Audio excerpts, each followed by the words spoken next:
So it's nice when people who were in the industry or are still in the industry start speaking out against this, because no one no one listens to the gamers anymore. They just Gamers get written off. They get told, "Oh, if you don't like it, don't play it, or it's not for you. You're just a bunch of phobes, isms, far right extremist Nazis who vote for Donald Trump and kick puppies and clip butterfly wings, and you feed the ducks bread even though they're not supposed to have bread because I mean ducks don't know what to do with bread because it doesn't grow in the wild. You just a bunch of evil people. Because why would we take responsibility for releasing a bad game and things that people don't want when we could just constantly blame the gamer? Because it's worked out so well so far. Anyway, Gears of War EP blasts Avowed and art director Matt Hansen, Mr. I like to wear ascots and sit down when I have to pee. Why would you say this?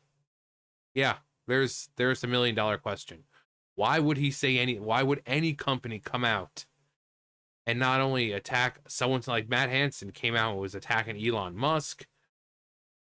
So why would you do this when the whole point of making a game is to get people to, you know, play the game, but they don't care anymore. They don't care.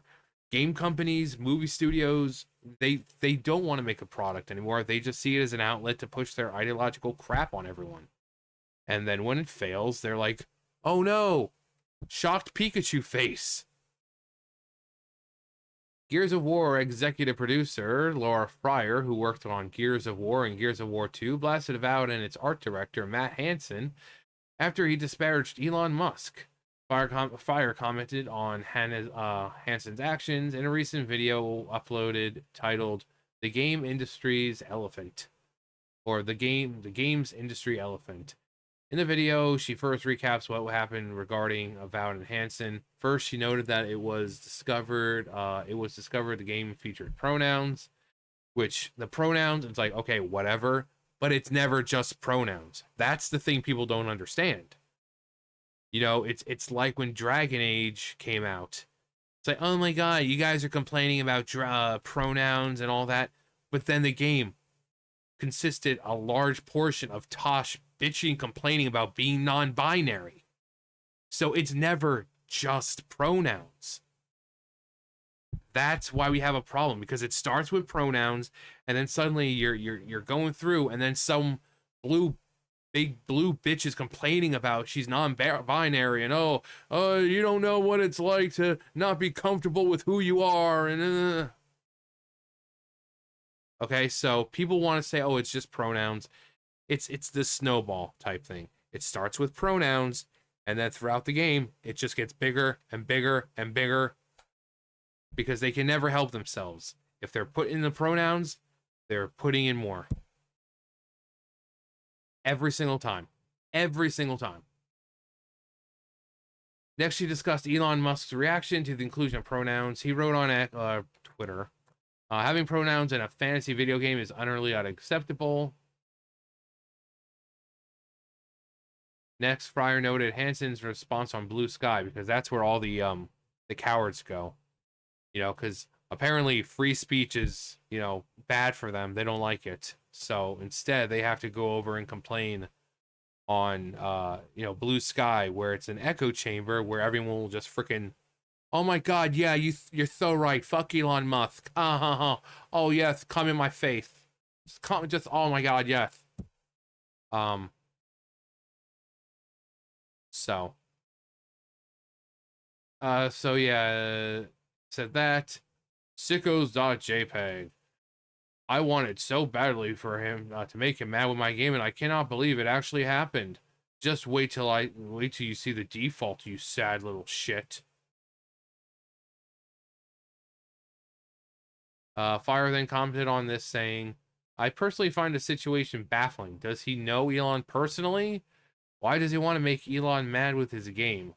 Why would you say this to someone who is easily one of the most controversial people on the planet and therefore has millions of people reading his post? This interaction may be the one impression that people will ever have But this interaction may be the one impression that people will ever have of the game Avowed. I mean, to be clear, I'm fine if Elon ends up not buying it. That's his choice. What I'm not fine with is a leader putting his team and game at risk.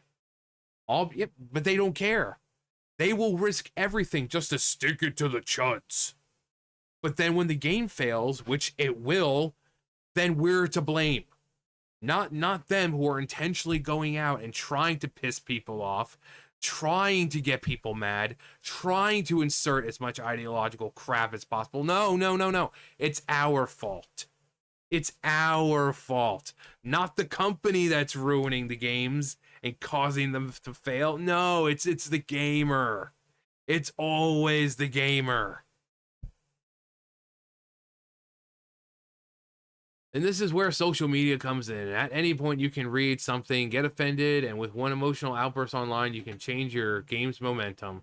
You can ruin your ruin years of team's work. Yeah, hasn't this game also been worked on for a while now already? I mean, it could end up like Concord, 8 to 10 years, $800 million, and pulled from shelves 2 weeks after release. Do people want to go down that route? Because that's how you go down that route, is by doing this crap, by attacking the gamers.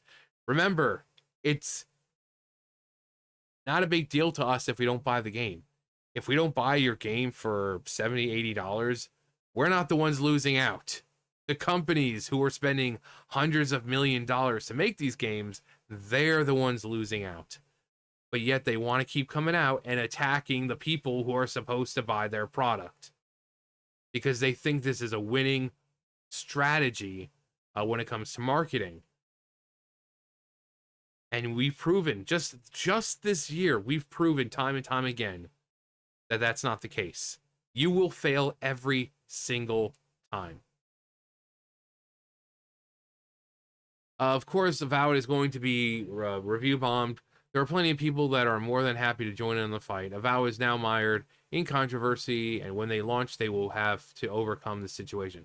Yeah, and with this, the whole thing with review bombing, it's like, who cares anymore? If review bombing is the only way to get our point across, because these people do not want to engage in discourse. You talk to them on Twitter or whatever, they block you. They'll call you phobes and isms. They don't listen to the gamers anymore. But you know what they will listen to? The constant downvotes that they're getting. The constant refunds that are being having to be given back to, all the money that has to be given back to the player. So if they don't want to listen to us when we talk about, about criticism and all that, review bombing, they don't want to engage in civil discourse online. So it's not like they're listening to us. So some people feel like, okay, well, if you're not listening to me online, I'll just review bomb the game. It's not a big deal. Like, you guys are the ones who are going to be suffering here. And then when you have to lay off all those nice people, you only have yourselves to blame because you wanted to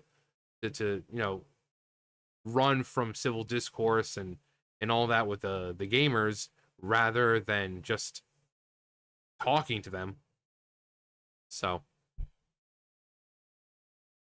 and that's the tragedy, because it sounds like it might be a great game, and if it's heartbreaking to think that it may never get a chance. Well, and that's what I've said. All it takes is one person. The game could be game of the year for all we know.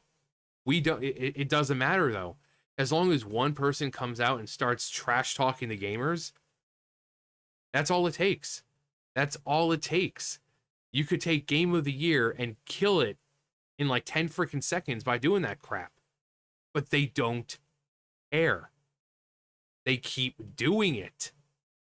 And then when they have to lay off all these nice people who just wanted to go in and do their jobs and make the best damn game possible, it's our fault. Not their fault for calling everyone a bunch of fucking incel losers and basement dwellers. No. It's not them. It's us. It's always us. Heartbreaking to think we may never get a chance. I feel sorry for the team that's working on the game, because having all of this going on while trying to trying to finally game, it's not fun. While Fryer is rightfully questions Hansen's actions, at the end of the day, he only has put oil on the fire, given he and Obsidian have already included pronouns. Again, it's not just pronouns. I guarantee you it's not just pronouns. It never is. A clear sign that the game will be pushing woke ideology. Yeah, exactly. Again, it's never just pronouns. People said the same thing about Dragon Age. It's like, oh, well, top surgery scars and pronouns. You guys are fucking ridiculous complaining about that. And then play the game. Exactly. Again, then you have some big blue bitch complaining about being non-binary, how no one understands her. I'm not comfortable in my own skin, and I just want people to accept me, even though I'm not respecting anyone else.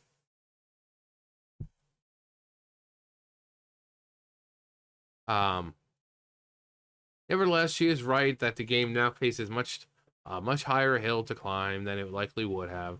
The game currently has just 53,000 followers on Steam, just a month and a half out from release. It's only in 31st on Steam's wish list, and just 1360 on the top sellers list. For comparison, Dragon Age: The Failguard had 61,000 followers on September 16th for about a month and a half from its release date.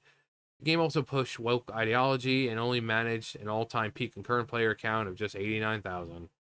It also revealed to be in the lower half of Steam's top 100 sellers of 2024 and was in so close, 68th position in Europe's best-selling games of 2024.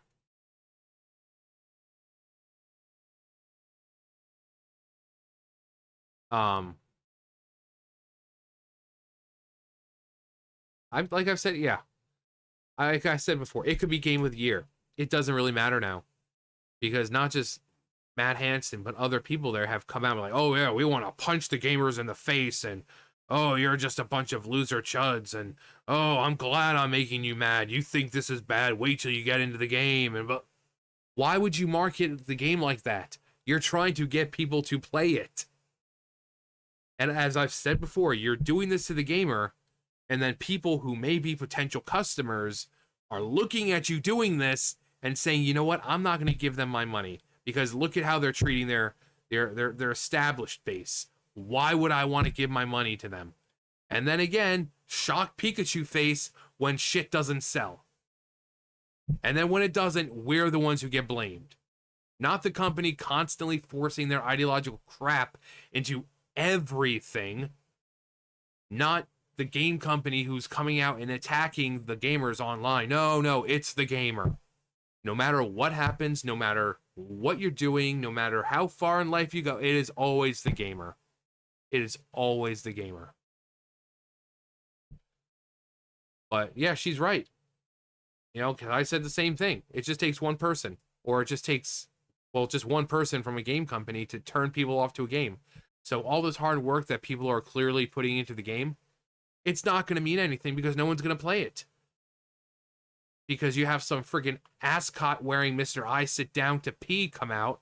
Like, oh yeah, you sad little shit, and I'm doing this to make people mad. And okay, well, stay mad. And then when your game fails, stay even more mad. Okay? We don't have to play your game. You know, we don't have to spend $80 for your game. So, in the end, the only one suffering is going to be you. So, but nope, they don't think of that. They don't think of that because it's all just to stick it to the chuds. But anyway, what do we know? We're just a bunch of phobes and isms. Anyway, that's going to do it for me. You guys know the drill. I'll see you guys later. Bye, guys.